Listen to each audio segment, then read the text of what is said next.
நேற்று விஜய் வந்து தேர்தல் அறிக்கை வெளியிட்டார் மேடம்.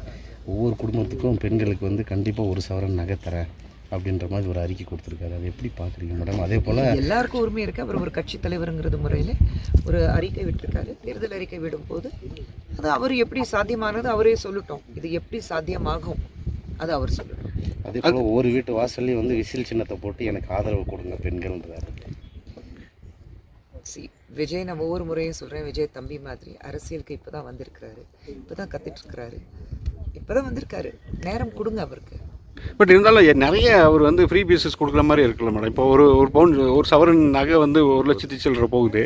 ஒவ்வொரு கல்யாணம் பண்ணுறவங்களுக்கும் வந்து ஒரு பவுன் நகை சீர்வரிசை தரேன்றாங்க. அதே மாதிரி ஃபார்மர்ஸ்க்கு வாங்கியிருக்க லோனு எல்லாமே தள்ளுபடின்னு சொல்கிறாங்க. அவர் ஒரு மாற்றத்தை கொண்டு வர்றாருன்னு பார்த்தா அவர் வந்து கண்டினியூஸாக எல்லாமே ஃப்ரீ பீஸ் மாதிரியே சொல்கிறாரு. அது எப்படி பார்க்குறீங்க மேடம்? அதுதான் சொல்கிறேன், ஒரு கட்சி தலைவங்கிறது முறையில் அவர் வந்து தேர்தல் அறிக்கை விட்டிருக்காரு. எப்படி சாத்தியம் ஆகும் அது அவர் சொல்லட்டும். வாய்ப்பு இருக்கா மேடம்? அவர் கொடுத்துருக்க நீங்கள் தேர்தல் அறிக்கை பார்த்தீங்களா? அது படிச்சிங்களா? அதை படித்தேன், பார்த்தேன். பட் அதான் சொல்கிறேன், அது எப்படி சாத்தியமாகும்னா அதுக்கு ஒரு சொல்லணும் இல்லைங்க. இப்போது பாஜக இருக்கட்டும், அண்ணா திராவிட முன்னேற்ற கழகம் இருக்கட்டும், இது எல்லாமே நாங்கள் சொல்லும்போது சாத்தியம் செஞ்சு காமிச்சிருக்கோம். இப்போ பிரதமர் மோடி அவர்கள் எத்தனை வாக்குறுதி கொடுத்தாரு, எல்லாமே நிறைவேற்றிருக்கோம். இப்போது 2047 விக்சித் பாரத் பற்றி பேசிகிட்டு இருக்கோம். அது சாத்தியம் பண்ணி காமிப்போம். எங்கேயோ கடைசியில் 5வது இடத்துல இருந்தது இந்திய தேசம், இன்றைக்கி டாப் 3ல் இருக்குது. ஒரு 3 பில்லியன் எக்கனாமி நோக்கி போயிட்டுருக்கோம்.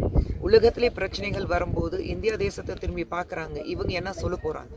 அந்த ஒரு ஸ்ட்ராங் பொசிஷனுக்கு நான் கொண்டு போவேன்னா பிரதமர் மோடி அவர்கள் வாக்குறுதி கொடுத்தாரு, அதை காப்பாற்றிருக்காரு.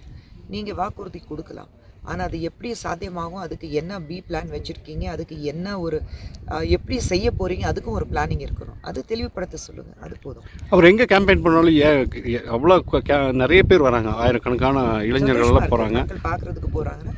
இன்றைக்கி விஜய் மாதிரி ஒரு பெரிய ஹீரோ, ஒரு பெரிய ஸ்டார் தமிழகத்தில் கிடையாது. இன்றைக்கி எப்படி 91, 92 வந்து ரஜினி சார் இருந்தாரோ அந்த ஒரு கிரேஸ் இன்றைக்கி விஜய் அவர்களுக்கு இருக்குது.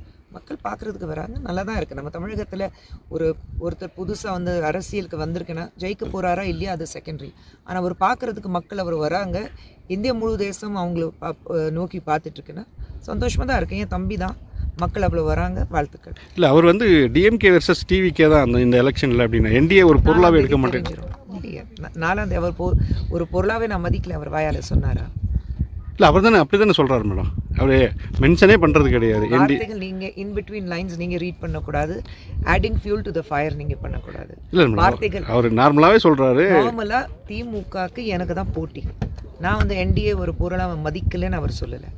பட் அதோடைய மீனிங் அதுதானே மேடம்? அது மீனிங் நீங்கள் எப்படி வேணாலும் எடுத்துக்கலாம், ஆனால் இது வரைக்கும் அப்படி எடுத்துக்கலைங்க மேடம். மதுரையில் நம்ம சுந்தர் சி சாக்கு எப்படி மேடம்? அவருக்கு வாய்ப்பு நல்லா இருக்குது. போகிற இடத்துல மக்கள் வந்து ரொம்ப உற்சாகத்தோடு அவர் வந்து வரவேற்கிறாங்க. அதே சமயத்தில் அங்கே இருக்கிறது ஒரு 2 முறை எம்எல்ஏவாக இருந்திருக்காரு, ஒரு நிதியமைச்சராக இருந்திருக்காரு.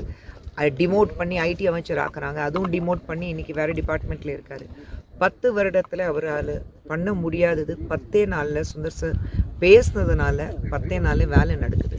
இது 10 வருடத்திற்கு பண்ணியிருக்கலாம், ஆனால் பண்ணாமல் இன்றைக்கி சுந்தர் சார் வெற்றி நோக்கி போயிட்டுருக்கிறாரு. அந்த பயத்தில் அங்கே சிட்டிங் எம்எல்ஏ எல்லா வேலையும் பண்ணுறாரு. மேடம், நேற்று பிரகாஷ்ராஜ் பழனியில் என்ன சொல்கிறாருன்னா, தமிழகத்தில் 3 மாடல் அரசியல் தான் இருக்குன்றார். ஒன்று திராவிட மாடல், இன்னொன்று வந்து அடிமை மாடல், இன்னொன்று வந்து சினிமா மாடல்ன்றார். இது எப்படி மேடம் பார்க்குறாரு?